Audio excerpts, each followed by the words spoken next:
Myself Lokesh Sharma, nursing tutor in Mahatma Gandhi Nursing College. Today's my topic is hospital acquired infection.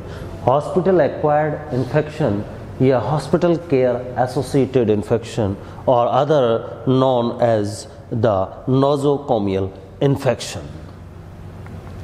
What is the nosocomial infection? Hospital care associated infection, hospital acquired infection.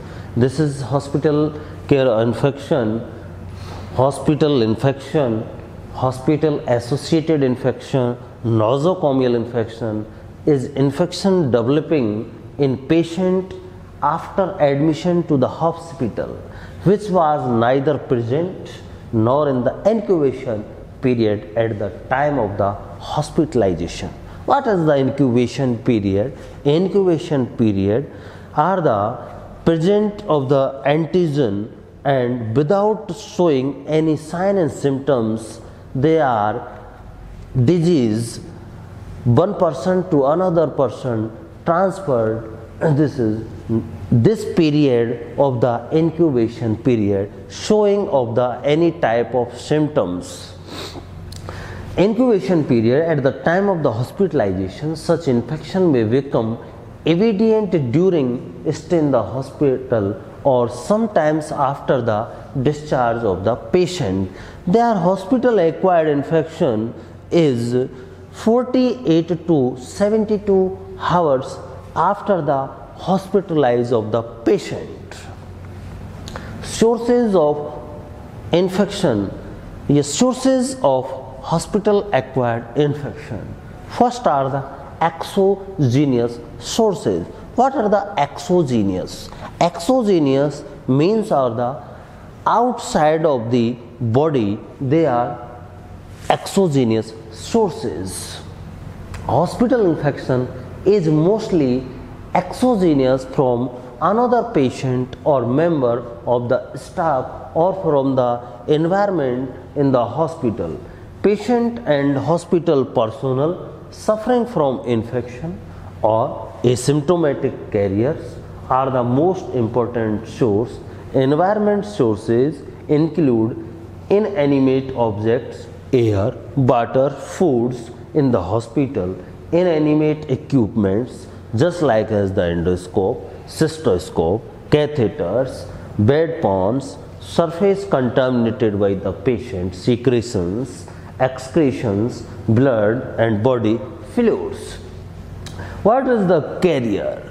Carrier are the one person to another persons of the infection without showing any sign and symptoms. Endogenous sources. Endogenous sources are the our body sources. Just like as the patient on flora, normal flora are the endogenous sources. On flora may invade the patient tissue during some surgical operation or instrumental manipulation. Are the normal flora just like as the intestinal normal flora of E. coli. Then the patient suffer from the disease during the hospitalization. Then the contaminated food and waters are the environment of the adopted by the E. coli for growth and multiplication. They are produce the disease. They are also endogenous disease. Almost any microorganism can on occasion cause hospital acquired infection, but those that survive in the hospital environment for long period and develop a resistance to antibiotics and disinfectants are particularly important. Staphylococcus aureus strains resistant to multiple antibiotics. In recent decades, E. coli, Klebsiella, Enterovector and Proteus have become the most important hospital pathogens, particularly because of the dissemination among them of the R factor conferring multiple drug resistance. Pseudomonas aeruginosa and other Pseudomonas species have always been important hospital pathogens, become because of their intrinsic resistance to the most antibiotics and ability to survive and even multiply in disinfection solutions. HIV and hepatitis B and C virus are transmitted by the contaminated blood products. Screening of blood donors has reduced the risk of the large extent. However, HIV escape detection during window period. Next, mode of transmission. There are 4 routes of mode of transmission. First, contact. It is the principal route of the transmission of nosocomial pathogen. First are the hands. Hands or clothing. The hospital staff are important vehicle of the spread of infection. There is adequate scope of transmission of microorganism from one person to another by the contact of hands and clothing of attendants. Staphylococcus aureus and Streptococcus pyogenes, 2 important pathogens spread by the hand contact. Second, inanimate objects like as the instrument, endoscope, cystoscope, bronchoscope.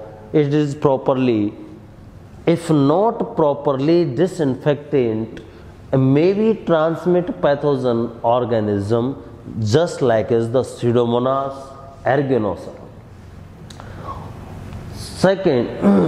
Second, airborne. Airborne, first is droplets. Droplets of respiratory infection is transmitted by the inhalation. Second, dust. Dust from bedding, floor exudated, dispersed from a wound dressing and from skin by natural shedding of skin scales. Just measles, Staphylococcus species may contribute in spread of infection. Example, Pseudomonas aeruginosa, Staphylococcus aureus. Third, aerosols. Aerosols produced by nebulizer, humidifiers and air conducting apparats transmit certain pathogens to the respiratory tract. Third, oral route. Hospital food and contaminated, and hospital food may contains antibiotic resistance bacteria just like antibiotic resistant bacteria Pseudomonas aeruginosa, E. coli, Klebsiella and others,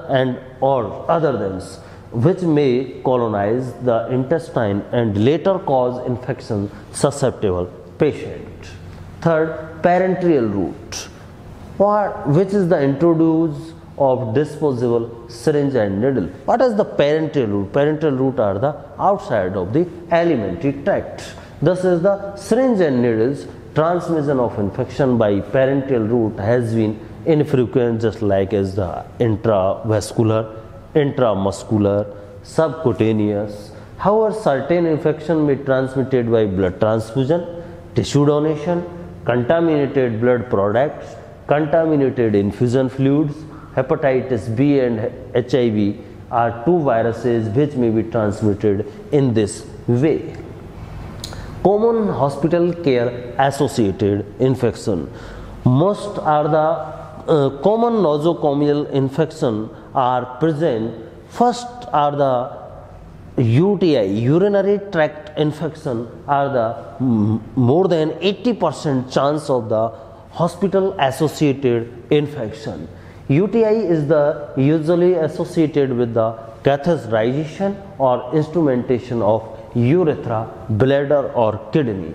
Urinary tract infection associated with the catheterization is named as the catheter associated urinary tract infection.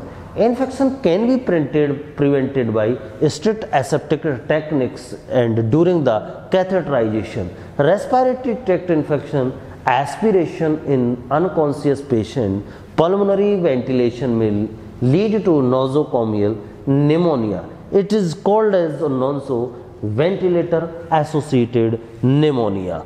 Thank you.